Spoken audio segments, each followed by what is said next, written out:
Hi friends, welcome to my channel. இன்னைக்கு நான் எங்க வீட்ல வச்சிருக்க ஹோம் கார்டனை பத்தி நான் உங்க கூட ஷேர் பண்ண போறேங்க. வாங்க வீடியோக்குள்ள போகலாம். இதுதான் துளசி செடி. இது உங்க எல்லாருக்குமே தெரிஞ்ச ஒரு செடி தான். இது மூலிகை செடி இல்ல, துளசி செடி முதன்மையான செடி. இந்த செடியை நம்ம சளி பிடிக்கும்போது கசாயம் வச்சு இந்த இலைகளை பறிச்சு கசாயம் வச்சு குடிக்கலாம். நான் துளசி செடிக்கு வெங்காயம் தோல் போட்டிருக்கேங்க. வெங்காயம் தோல் போடுறதுனால வேர்கள் அழுகாம பாதுகாக்கும்.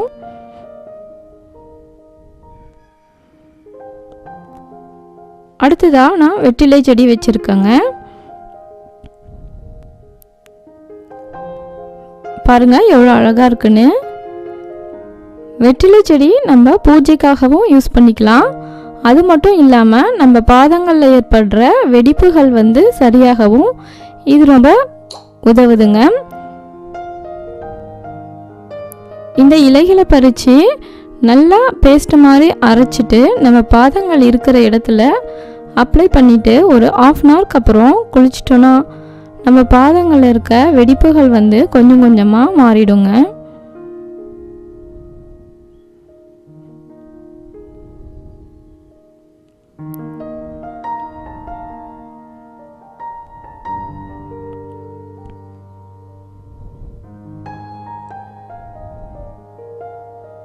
அடுத்ததா நான் தூதுவளை செடி வச்சிருக்கேங்க.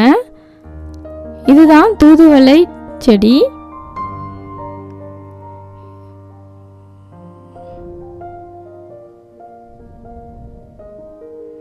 இது கொடி வகையை சார்ந்த ஒரு செடி.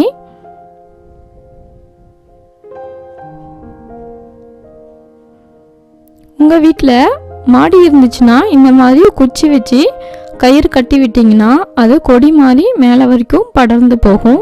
இதில் நிறையா முள் இருக்கும், பார்த்து பறிச்சுக்கோங்க. இந்த தூதுவளை செடியை நமக்கு சளி பிடிக்கும் போது யூஸ் பண்ணிக்கலாம். சட்னியாகவும் செய்யலாம், ரசமும் வைக்கலாம். ரொம்ப நல்லாயிருக்கும். அடுத்த ஒரு மூலிகை செடி, இது கற்பூரவள்ளி செடிங்க. இதுவும் உங்களுக்கு பெரும்பாலும் தெரிஞ்சிருக்கும். இந்த கற்பூரவள்ளி செடி பக்கத்தில் போனீங்கன்னாவே அவ்வளோ வாசனையாக இருக்கும். இதுவும் சளிக்கான ஒரு செடி தாங்க. இந்த இலைகளை அப்படியேவும் சாப்பிடலாம். குழந்தைகளுக்கு இதை கசாயம் மாதிரி வச்சு கொடுக்கலாம். இந்த கற்பூரவள்ளி செடியை நம்ம சட்னியும் செய்யலாம் இந்த இலைகளை பறித்து.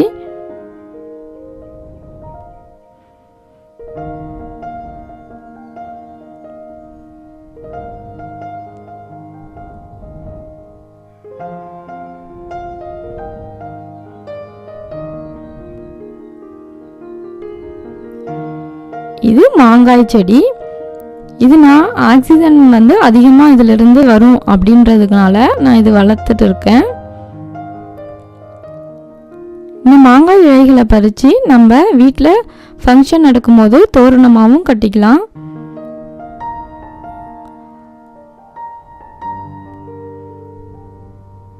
பாருங்க எவ்வளோ ஃப்ரெஷ்ஷாக இருக்குன்னு.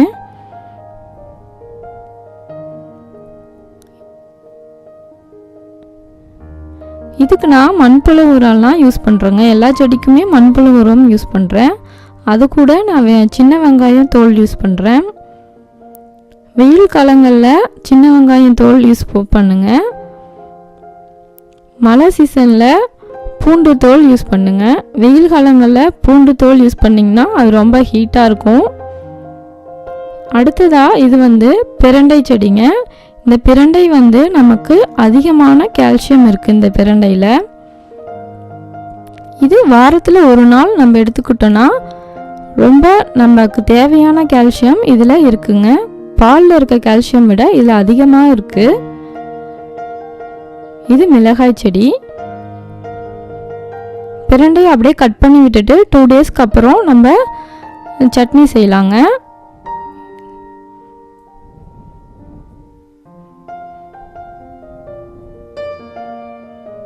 இதில் உள்ள இருக்க தண்டு பகுதி மட்டும்தான் நம்ம சட்னி செய்யணும். அடுத்ததா இது கருவேப்பிலை செடிங்க. நான் இப்போ தான் வச்சுருக்கேன், அதனால் குட்டியாக இருக்குது. அழகாக ஃப்ரெஷ்ஷாக கொழுந்தாக இருக்குது.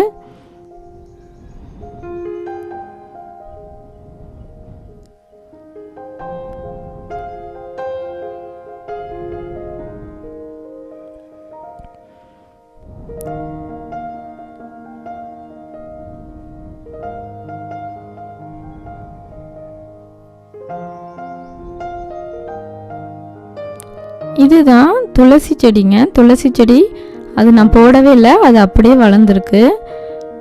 அதோட விதைகள் வந்து நமக்கு பரவிட்டு அதுவே தானாக வளரக்கூடியது தான் துளசி செடி. அடுத்ததாக இது வந்து ஒரு கீரை வகையை சார்ந்தது. என்ன கீரை அப்படின்னா இது கரிசலாங்கண்ணி கீரைங்க, மஞ்சள் கரிசலாங்கண்ணி கீரை. இது உடலுக்கு ரொம்ப ஆரோக்கியமான ஒரு கீரை. இது பெரும்பாலும் கீரை கடைகளில் கிடைக்காது. அப்படி கிடைச்சதுன்னா இந்த கீரைகளை வாங்கிட்டு வந்து இந்த மாதிரி ஒரு கேரி பேக்கில் போட்டு வளர்த்திங்கன்னா ரொம்ப ஈஸியாகவே வளரக்கூடிய ஒரு கீரை செடி தாங்க இது. இது நம்ம சட்னியாகவும் யூஸ் பண்ணிக்கலாம், நம்மளுடைய ஹேருக்கும் யூஸ் பண்ணிக்கலாம். நம்மளுடைய முடிகளில் இருக்க வேர்கள் வந்து ஸ்ட்ராங்காக இந்த கீரை வந்து ஹெல்ப் பண்ணும். இது எப்படி அப்ளை பண்ணணுன்றதை நான் அடுத்த வீடியோவில் நான் உங்களுக்கு காமிக்கிறேன். இது தண்ணி மட்டும் இருந்தால் போதுங்க, இது ரொம்ப அழகாக வளரும்.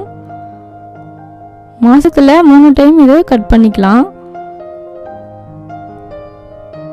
எவ்வளோ ஃப்ரெஷ்ஷாக இருக்குது பாருங்கள். சீக்கிரமாகவே வளரக்கூடிய ஒரு கீரை தான் அது.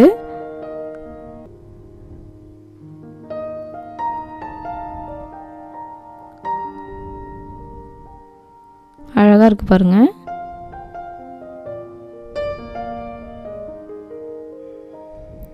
அடுத்ததாக இதுவும் மேங்கோ செடி தாங்க. இது நான் ஆக்சிஜனுக்காக மட்டும்தான் அது வச்சுருக்கேன். இது கொஞ்சம் வளர்ந்தால் தான் இதிலிருந்து இலைகள் பறிக்க முடியும். இது நம்ம ஹைட் வரைக்கும் வளரும் இந்த தொட்டியில் இருக்கும் போது. அதுக்கப்புறம் நம்ம வேறு ஒரு பிளேஸில் எடுத்து வச்சுக்கலாம்.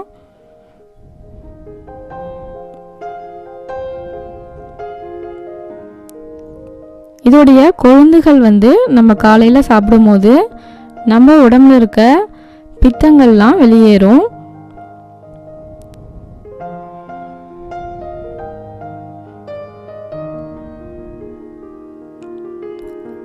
இதுதாங்க என்னுடைய வீட்டில் வச்சு வளர்த்துட்ருக்கிற ஒரு குட்டி ஹோம் கார்டன்.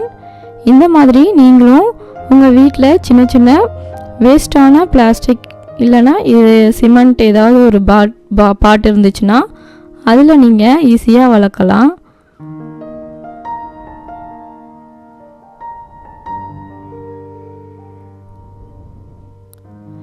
இந்த மாதிரியான வீடியோஸ் உங்களுக்கு பிடிச்சிருந்துச்சுன்னா எங்களோட சேனலை சப்ஸ்கிரைப் பண்ணுங்கள். ஹெல்த் அண்ட் பியூட்டி கார்னர் சேனலை சப்ஸ்கிரைப் பண்ணுங்கள். இந்த வீடியோ உங்களுக்கு பிடிச்சிருந்துச்சுன்னா என்னோட சேனலை லைக் பண்ணுங்கள், ஷேர் பண்ணுங்கள், கமெண்ட் பண்ணுங்கள். தேங்க்யூ ஃபார் வாட்சிங்.